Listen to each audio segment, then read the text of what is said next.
Salmo 73, verso 1 diz: De fato Deus é bom para com Israel, para com os de coração limpo. Quanto a mim, porém, quase me resvalaram os pés, pouco faltou para que eu se desviasse os meus passos, pois eu invejava os arrogantes ao ver a prosperidade dos maus. Para eles não há preocupações, o seu corpo é forte e sadio. Não partilham das canseiras dos mortais, nem são afligidos como os outros. Por isso a soberba os cinge como um colar, e a violência os envolve como um manto.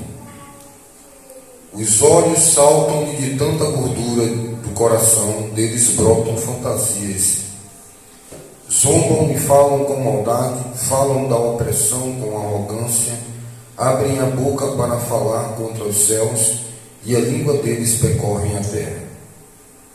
Por isso o seu povo se volta para eles e os tem por forte, da qual bebe com avidez. Eles dizem: como Deus ficará sabendo? Por acaso o Altíssimo tem algum conhecimento? Eis que estes são os ímpios e sempre tranquilos aumentam as suas riquezas. Com certeza eu cheguei a uma conclusão que foi inútil conservar-me puro o meu coração e lavar as minhas mãos na inocência, pois o dia inteiro sou afligido e cada manhã sou castigado. Se eu tivesse pensado em falar tais palavras, teria traído a geração de seus filhos, ó Deus. Em só refletir para compreender isso, achei que a tarefa era pesada demais para mim. Até aí. Meus amados irmãos, louvado seja Deus. Aqui nós observamos uma leitura clínica de Asaf, escritor desses salmos. Essa leitura parece uma leitura escrita, falada, comentada há quase 2.000 anos, talvez, atrás, ou 3.000 anos atrás. E ele faz uma observância, ele faz um olhar clínico à sociedade de sua época. Mas, quando nós fazemos essa leitura dos dias atuais, da pós-modernidade, nós observamos que é uma leitura atual. Por que essa leitura é atual? Porque aqui está descrito aquilo que está dentro do homem, aquilo que é o homem. Salomão bem disse que não há nada de novo debaixo do sol. Que uma geração vai, outra geração vem, e as coisas estão sempre nessa tomada de comportamento, porque isso é o que há dentro do homem. A manifestação dessas características do salmista Asaf, no Salmo 73, é o que está entranhado no homem. Desde o céu olha para a terra e não vê um justo sequer. Que o salário do pecado é a morte, mas o dom gratuito é a vida eterna. Meus amados irmãos, se nós fizermos uma leitura e nós olharmos para o livro de Atos dos Apóstolos, se nós fizermos uma observância aclarada, lógica e racional ao livro de Atos dos Apóstolos, porque conta a história do início da igreja, que conhecemos como a igreja primitiva, ou seja, o início da igreja, ou primitiva de primeiro, o início, o primeiro passo dos irmãos, A edificação do corpo de Cristo na ressurreição, no está consumado, na ascensão de Cristo, ali em Atos dos Apóstolos, capítulo 2, onde é derramado o Espírito de Deus sobre os apóstolos, para que eles pudessem agora levar o Evangelho ao mundo e manifestar de forma miraculosa o poder de Deus. Mas nós, humanamente, quando nós fazemos uma observância do que está no livro de Atos, dos acontecimentos, e se nós fazermos essa leitura como um homem natural, porque o homem natural não discerne as coisas do Espírito, e se nós, de uma forma humana, fizermos essa leitura, nós vamos chegar a uma conclusão de que o Deus que nós servimos, esse Deus, é um Deus que tem prazer e se debruça no sofrimento humano. Nos parece que esse Deus é um Deus masoquista. Qualquer cientista, humanamente falando, se torna um ateu, um psicólogo, um psiquiatra, um sociólogo, um homem que trabalha na área da antropologia, um antropólogo, um estudioso das letras, ao aplicar, irmão Adelson, a sua inteligência racional, a sua lógica, ele chega a um denominador comum, humanamente falando, e se torna um ateu, porque vê que essas pessoas que se intitulam seus servos para levar a sua obra de salvação se defronta, se debate com o poderio do Império Romano, que de forma truculenta, trucida, mata, humilha, apedreja, mata das formas mais cruéis, que possa gerar maior sofrimento, crucifica de cabeça para baixo, decapita, arranca o pescoço, arranca a cabeça, queima, joga no caldeirão fervendo, tira antes de morrer, soltando o couro da pele, faz todo tipo de atrocidade, joga até mesmo para os leões comerem e arrancarem seus filhos e traçarem com seus dentes afiados. E parece que esse Deus é um Deus que está estático, assistindo esse cenário, esse espetáculo de horror. Então, uma pessoa de forma natural, que compreende na leitura que se diz que é um Deus soberano, um Deus poderoso, um Deus que está reinando e que está enviando os seus atalaias e que está enviando os seus pregoeiros da justiça, obviamente que o Império de Roma deve cair diante desse poder, cujo qual o salmista Davi diz: todo poder pertence a Deus. Aleluia. Mas essa leitura humana coloca em xeque esse poder. Os Césares dominam, o Império Romano domina, prende a quem quer prender, mata a quem quer matar. Ao apóstolo que foi chamado no caminho de Damasco, o apóstolo Paulo, ele mesmo conta das suas alturas, do seu sofrimento, muitas vezes chicoteados, muitas vezes tomando varadas lisa nas costas, em naufrágio, em jejuns, em fome. E aí alguém, de forma natural, faz essa leitura e diz: bem, eu não quero esse Deus porque nos parece que esse Deus é ineficaz. Ele não tem poderes para poder interagir, intervir nessa situação.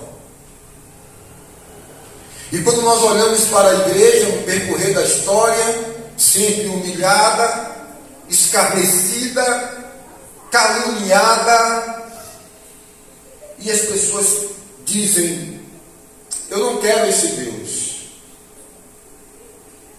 Foi justamente isso, e que é o natural do ser humano, em muitos momentos de sofrimento e alturas, porque nós temos as adversidades humanas, temos adversidades físicas, sofremos enfermidades, temos que cuidar dos nossos dentes, e dentista, por sinal, é caro. Se não tiver condição, vai perder os dentes. Temos que cuidar de nossa saúde estomacal, nosso estômago, nosso coração, dos alimentos ácidos que ingerimos, que isso aqui é colocado hoje na mesa. Temos alturas físicas no trabalho, temos torturas e adversidades, não só no campo físico, porque enfrentamos todos os dias bactérias, vírus, micróbios e doenças, mas temos também adversidades emocionais, problemas, quando não genéticos, temos problemas de traumas, problemas de uma sociedade desequilibrada, de pais inconstantes. Então, quando nós começamos a olhar todas essas coisas como igreja, como um ser humano normal, natural, nós vamos entrar por essa mesma porta do salmista, sabe? Ele inicia esse salmo dizendo, ele diz, de fato, realmente, de fato, Deus é bom. Não, você não pode dizer Deus é bom para uma pessoa que faz uma leitura humana, normal. É pecado fazer uma leitura humana, normal? Não, é lógica, é racional. Qualquer pessoa, até mesmo fazendo parte de uma instituição denominacional, evangélica, que tem a Bíblia em suas mãos, e tem a Bíblia como sua regra de condutas e de comportamentos, se não tiver o Espírito Santo, vai fazer a mesma leitura de Asaf, ou a mesma leitura de qualquer outro ateu, ou professor, ou estudioso, que vai usar da sua inteligência, vai dizer, bem, esse Deus ele tem prazer em que o homem sofra. De Gênesis e Apocalipse você vai ver uma permissividade, uma observância de Deus, muitas vezes ele para. E Asaf inicia o salmo dizendo, olha, de fato, no final de tudo, Deus é bom. Mas ele vai explicar porque ele chegou a esse denominador comum de que Deus é bom para com Israel. Nesse caso aqui, no Antigo Testamento, quando ele vê a historicidade de Israel, atravessar o Mar Vermelho, os 440 anos de escravidão, toda aquela situação de Jacó ir para o Egito através de José, toda essa composição de Israel no Antigo Testamento, ele faz uma leitura, ele diz, olha, verdadeiramente Deus é bom para com Israel. Ele é bom também para aqueles que têm um coração limpo. Mas por que ele chegou a essa conclusão? De fato, Deus é bom. Ele começa a explicar então no Salmo capítulo 2. Sabe por que eu estou dizendo que Deus é bom? Porque os meus pés quase escorregaram. Pouco me faltou para me cair em desgraça, para me virar um ateu. Pouco me faltou para me negar a existência de Deus, para o meu amor esfriar. Por quê? E aí ele começa a falar que ele, ao observar de forma lógica e racional toda essa situação que ele começa a enumerar aqui, e quando ele começa a fazer todas essas leituras de características sobre a prosperidade do ímpio, sobre a arrogância do ímpio, sobre que eles vão crescendo, ele vai enumerando no versículo 2, no versículo 3, no versículo 4, a arrogância, a prepotência, a prosperidade que chega a eles, mesmo eles negando o viver de Deus. E ele começa a observar tudo isso e começa a entrar em uma depressão, se posso usar essa palavra, em uma angústia mortal. Ele começa a chegar a um denominador comum na hora que calcula 2 mais 2 que dá 4. No cálculo final, custo-benefício, ele diz, poxa, não vale a pena seguir esse Deus, porque os seus pés estavam escorregando. Pés é a estrutura que coloca o teu corpo, o seu esqueleto, a sua estrutura corpórea de pé, todo o peso do seu corpo está sobre os pés. Ele está dizendo que toda a sua vida, toda a sua estrutura está num terremoto, sendo abalado ao observar essas coisas, e está abalando as estruturas e colunas, que obviamente, cedo ou mais tarde, a estrutura vai ruir ao chão, e grande vai ser o futuro e a desgraça daquele homem. Porque justamente ele passa a fazer uma leitura racional, humana. E se nós, como servos de Deus, passarmos a fazer essa leitura humana de um Deus de poder que pregamos, e quando nós abrimos as Escrituras, encontramos o livro de Atos dos Apóstolos, onde conta o início da fé, do prosseguir, do implantar as igrejas, de fundamentar o povo no início, a igreja primitiva.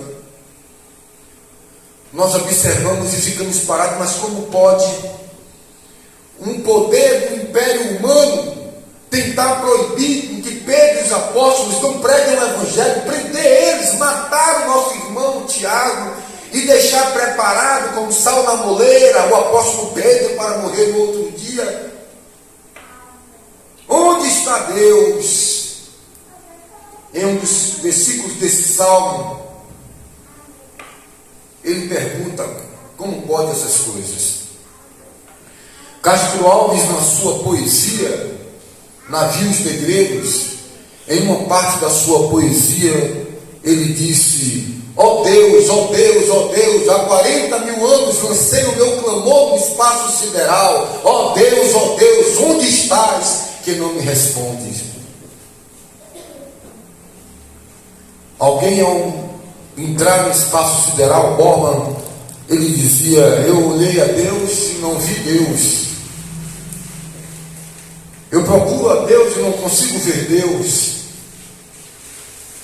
Ali naquela corveta da Marinha Mercante, um dos capitães olha para um cristão fiel e ele encosta perto daquele cristão um dia de domingo pela manhã, e ele olhando, o cristão olhando para o horizonte, aquele capitão ateu olha, chega do lado daquele marinheiro e olha e disse: você está com a luneta aí?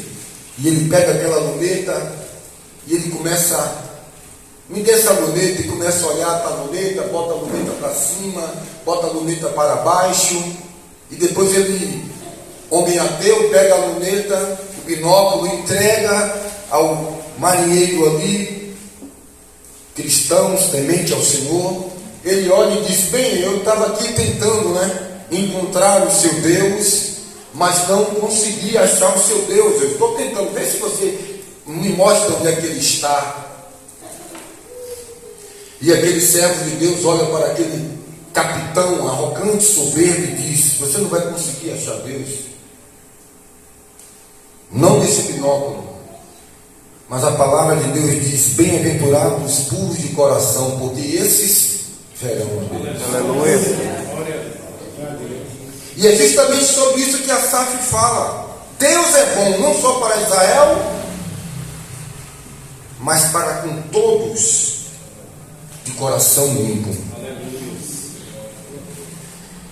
E quando nós, nessa sociedade que vivemos, dentro de uma lógica humana, passamos a observar e fazemos uma leitura de um homem natural, chegamos ao denominador comum: é obsoleto. Não dá para servir a Deus,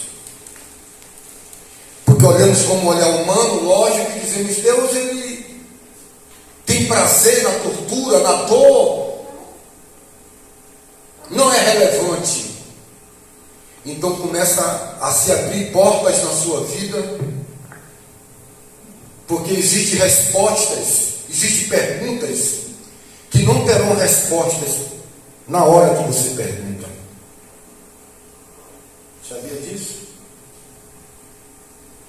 Existem perguntas que não têm respostas para o momento que você pergunta. Não que não exista resposta, irmão Laura, é que muitas vezes você não está preparado para ouvi-las. E você fica se remoendo com perguntas. Por que casei com fulano? Por que tenho filhas e filhos assim? Porque talvez moro em tal lugar, porque talvez estou desempregado, porque talvez tudo estava certo, tudo orquestrado para que desse certo nesse trabalho, porque isso, porque aquilo, porque esse vizinho que toca aqueles negócios e que joga esses pó no corpo e que mexe com as coisas das trevas, acabou de comprar tal carro, tal casa, tal coisa, e eu estou aqui servindo ao Deus de poder fiel. Por quê? Porque, Senhor, eu tenho fé em Ti, mas continuo com esse problema no coração, com essas dores, com essa pressão alta. Eu imagino Paulo olhando para Timóteo, dizendo a Timóteo: você tem problemas estomacais, e quem tem problemas no estômago sabe que é um distúrbio, porque foi descoberto pela ciência que tem neurônios no estômago. Isso traz um distúrbio, você também no estômago, o processador do alimento, o produtor de hormônios, juntamente com o hipotálamo, e ali faz toda uma divisão no meio do seu corpo e mexe com o seu emocional. Uma pessoa que não tem o uso contínuo de fazer suas necessidades diárias, muda até o humor da pessoa, 10, 15 dias sem ir no banheiro. A questão emocional. E Paulo olha para Timóteo e diz: olha, Timóteo, você toma um pouquinho aí de vinho, porque ali tem algumas qualidades terápicas, curativas dessa úlcera. Timóteo talvez poderia olhar para Paulo e dizer: não estou entendendo. Coloque sobre mim as tuas mãos, ore por mim, põe as tuas mãos de apóstolo sobre o meu estômago, ore por mim, me cure, eu tenho fé. E quando nós, irmãos, começamos a fazer esse olhar humano de uma escala de produção e uma dinâmica sobre-humana sobre nós, de que você tem que se tornar um Batman, uma Mulher Maravilha, para atender os reclames e os titanes e as necessidades de uma religiosidade em nome de Deus. E chega um momento da sua vida que você não tem mais força para atender às exigências de um padrão de qualidade, de uma determinada religiosidade, de uma espiritualidade esdrúxula, de que você tem que orar, que você tem que expulsar demônio, que você tem que ser o bambambam, que você tem que trazer milhões de almas, que você é o... Quando só existe um Paulo, um Moisés, um Timóteo, um Tito, e só existe um você, e que Paulo ou que outras pessoas não é o padrão de vida que você tem que imitar, mas Jesus Cristo, imitar Ele em quê? No seu grau de sofrimento, na sua resiliência, na sua resignação.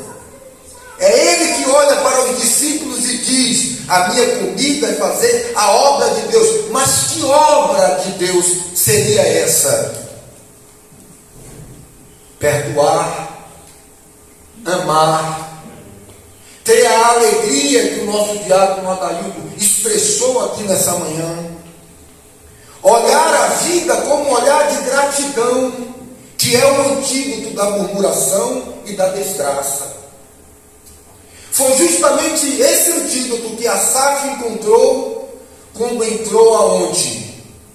Na sala para assistir tal programação? Obviamente que não, porque não existia na época. Mas existia outros entretenimentos. Existia cartomantes e outras formas de consultar deuses. Mas Asaf diz que a mente dele foi aberta, seus olhos foram iluminados, quando ele entrou no ajuntamento dos corações puros. Onde ele entrou no ambiente onde o Espírito de Deus falava aos homens espirituais. Porque a letra mata, mas o Espírito dá vida. Enquanto nós ficarmos olhando a letra e as consequências e as circunstâncias das adversidades humanas, físicas, emocionais. Porque Deus, amado, está dizendo para você, você está no mundo, e o mundo jaz no maligno. Eu não posso colocar você numa redoma de vidro, porque eu sou justo. Senão eu não iria enviar o sol para o ímpio, só enviaria o sol para o justo. Eu seria um Deus de acepção de pessoa, se não deixasse você viver nas mesmas condições humanas. Eu tirei o paraíso daqui, eu tirei o seio de Abraão daqui. Aqui não é o paraíso, levanta e anda, porque não é aqui o vosso lugar de descanso, por causa da miséria, por causa da pobreza humana que assola a terra. Mas as pessoas parecem que querem um evangelho de pilim-pim-pim. Deus é esse Deus poderoso, que tem o poder em suas mãos, mas Ele quer que nós tenhamos com Ele uma reciprocidade. Ele não pode nos tratar como Deus, como um ser transformado, como um ser livre da corrupção da carne. Nós não suportaríamos ver a sua face. Nenhum ser mortal me verá e sobreviverá. Porque importa que sejamos transformados e semelhantes como Ele é, seremos para suportar a sua inlaureada glória. Então Ele trata conosco de forma humana. Ainda estamos nesse mundo, mas não somos desse mundo. Não orbitamos com a filosofia, com os ideais desse mundo, mas estamos aqui expostos às adversidades, aos obstáculos. E foi justamente isso que Paulo não entendeu, e ele clamava: Senhor, Senhor, espinhos me furam, tenho orado e espinhos me furam. E o Senhor dá uma resposta para você nessa manhã: é a minha graça, é o meu favor, é a minha presença, é o meu Espírito que te sustenta. Porque o meu poder se aperfeiçoa na fraqueza. Ou seja, essa simbiose do Deus poderoso que desce ao nível do interlocutor, entende e compreende nossa humanidade, nossas mazelas. Ele quer que a gente venha interagir com a sua palavra. Ele quer que a gente esteja mesclado com a sua palavra. Qual é a diferença do ímpio para o justo? É que o justo é o bem-aventurado, se edifica a casa sobre a rocha. Sob a tua palavra lançarei a rede. Aleluia. E ele aí pode vencer essas adversidades, coisa que Asaf estava desvestido naquele momento. Ele estava nu dessas concepções divinas. Ele estava vazio porque estava na ótica do universitário, na ótica do ateu, na ótica do homem natural que não tem o Espírito de Deus e não pode compreender a manifestação divina e a glória de Deus na igreja que perpetua e permanece como rocha. É essa igreja que vence as vicissitudes, é essa igreja que é lançada na boca dos leões, e é nisso tudo que Deus é glorificado no meio dos homens. Eles olham e dizem: as portas do inferno não prevalecerão contra a minha igreja. E por que as portas do inferno não prevalecerão? É porque Deus sabe que tu é rocha e areia. Aleluia, Jesus. Oh, aleluia! É porque Deus derramou todo o seu sangue dentro de você. Oh, glória! Ele te chamou, Ele te capacitou, Ele te fortalece. Oh, glória, Jesus! Então você, olhando para Cristo, a cruz, Ele não está mais lá, e Ele está em nosso meio. Ele diz: estarei convosco todos os dias da sua vida, até a consumação dos séculos. Glória a Deus! Glória ao Senhor, Jesus! É essa presença que nos fortalece. É esse olhar na ótica de Deus que faz com que você atropele as vicissitudes humanas, os obstáculos, as adversidades. Foi nisso que Davi estava quando disse: com meu Deus eu venço o mundo, com meu Deus eu enfrento o esquadrão. Foi nessa estrutura de fé, foi nessa ótica espiritual que Davi olhou para Golias e disse: você vem para mim com paus e com armas, mas eu vou aqui, vazio, na sinceridade, na justiça, confiando em Deus, como uma dog eu te derrubo. Glória a Jesus. Porque as nossas armas não são carnais. As nossas armas não é o 38, não é o fuzil, não é a metralhadora. Se quiserem roubar a camisa, deixa levar a calça. Se quiserem roubar o paletó, dá também a camisa. Não resista ao homem valente. É como ovelha muda ao matadouro. E Deus parado de pé, olhando Estevão ser apedrejado, e ele olha para o céu e o céu se abre e ele grita: eu vejo o Filho do Homem assentado à direita de meu Pai. Isto é a igreja. Isso é a igreja exposta às vicissitudes e aos obstáculos da vida, mas é a igreja que tem o Deus Todo-Poderoso ao seu lado para vencer, para olhar para Jesus, o autor e consumador da sua fé. Porque aquele que olha para trás não está apto ao reino dos céus, disse o Senhor Jesus. Não faça como Asaf, meu filho. Não faça como os ateus que fazem uma leitura de um Deus fracassado diante do Império Romano.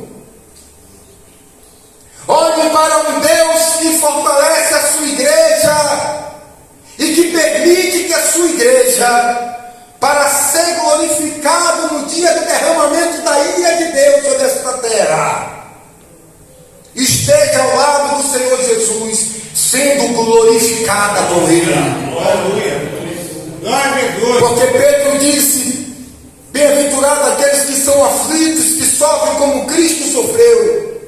E Jesus disse: se fizeram comigo, não vai ser diferente com você. Se você quer que seja diferente com você, negue a fé, negue a cruz.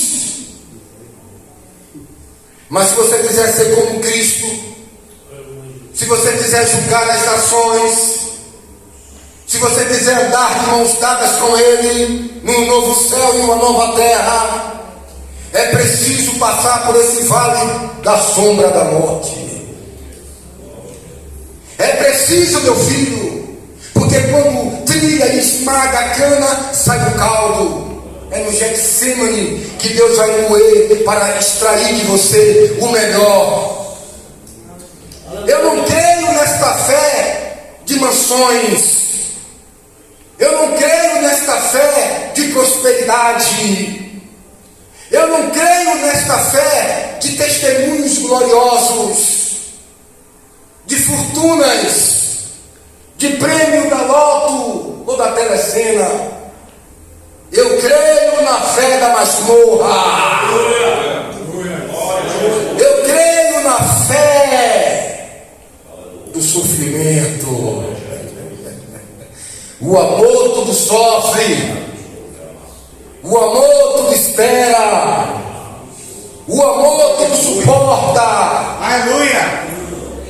Se você esperou as pessoas que te odiou te amar para você amar elas, você entrou no evangelho anátema.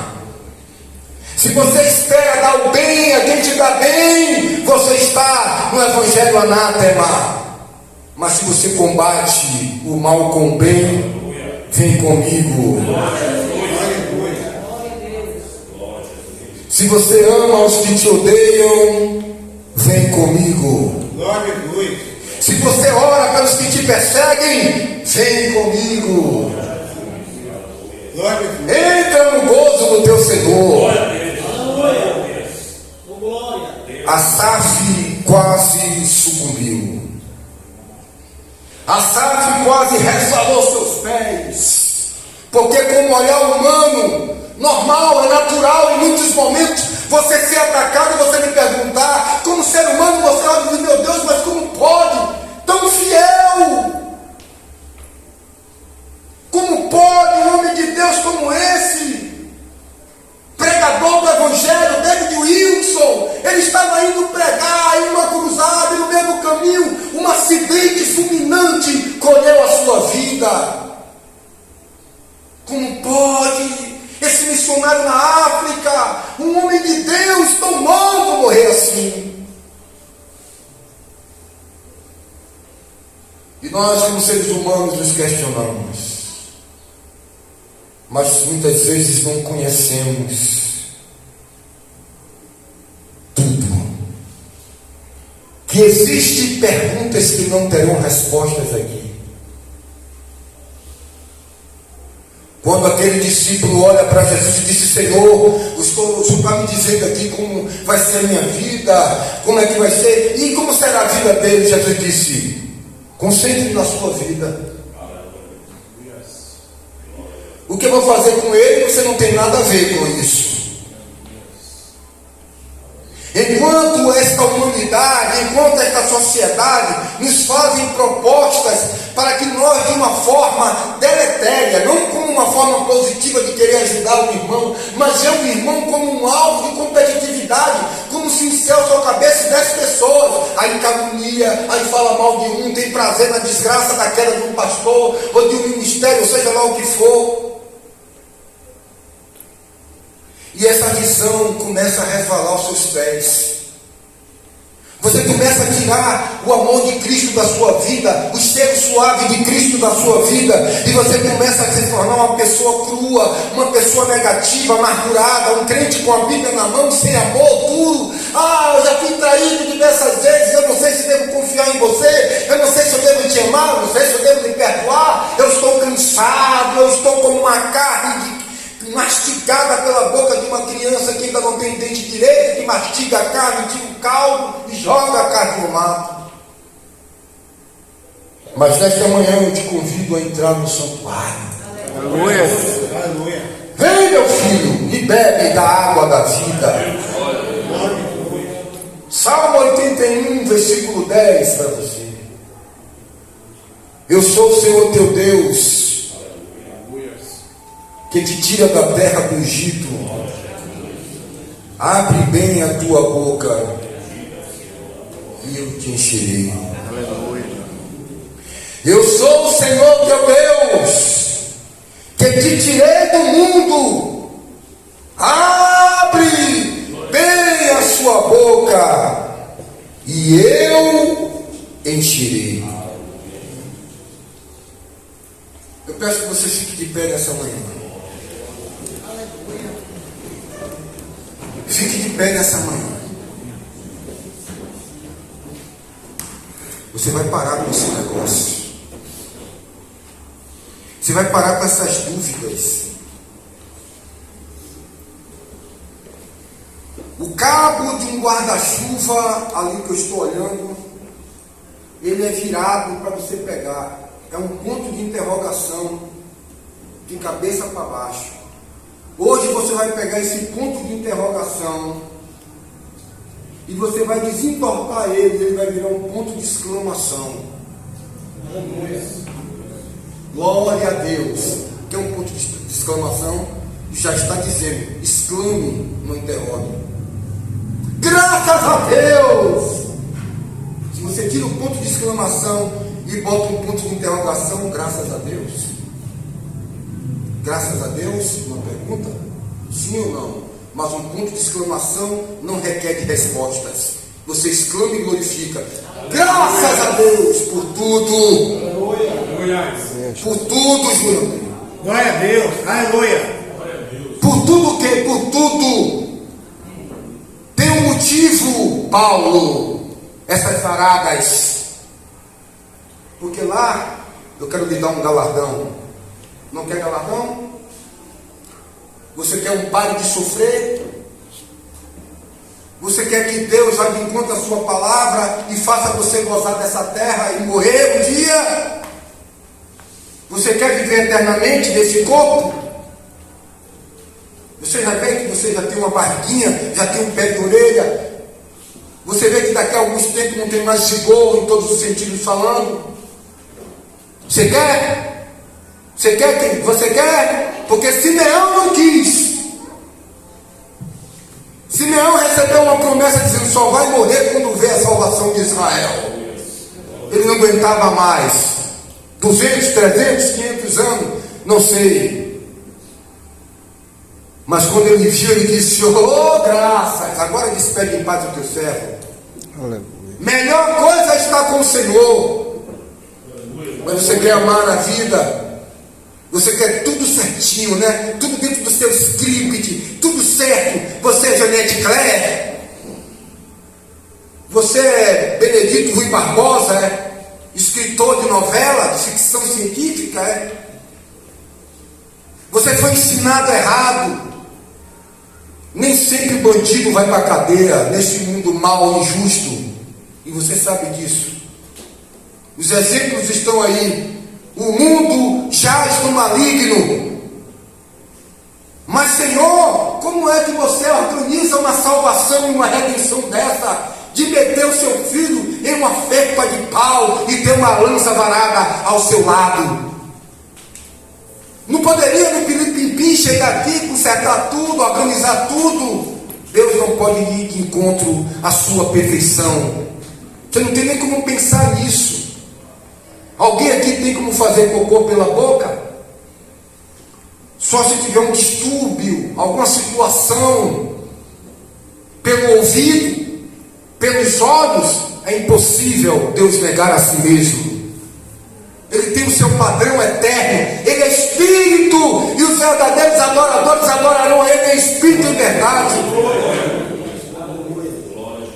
Eu quero fazer um convite para você nessa manhã, para você entrar no lugar onde você deve entrar, no lugar onde manifesta a palavra, na sala de audiência de Deus, lá na tua casa, naquele quarto, na cabeceira da cama, no banheiro, no quintal, debaixo daquele pé de goiaba. Dobre os seus joelhos, sentado, deitado ou em pé, e fale com Deus e diga: Senhor, livra-me, livra-me, livra-me de mim mesmo, de minhas tendências pecaminosas, do meu eu, do meu orgulho. Ilumina meus olhos para que eu compreenda a tua obra colossal na minha vida. Que tu derramou todo o seu sangue e me comprou, não foi com prata nem com ouro, mas com o precioso sangue de Jesus, para que eu vá e dê fruto, e fruto com abundância no Espírito. Eu oro por você nessa manhã, que se não sucumbiu ainda, está perto de sucumbir. Coloca na tua cabeça hoje o capacete da salvação. Eu sou um salvo. Eu vou morar na Nova Jerusalém. Reveste a tua cabeça contra as setas inflamadas do diabo. O mundo é mau. E Jesus, quando orava e chegou aquela multidão, ele disse: tenha calma, vamos embora. É chegado o príncipe deste mundo. Não há nada dele em mim. São forças antagônicas. Você é luz e não é treva.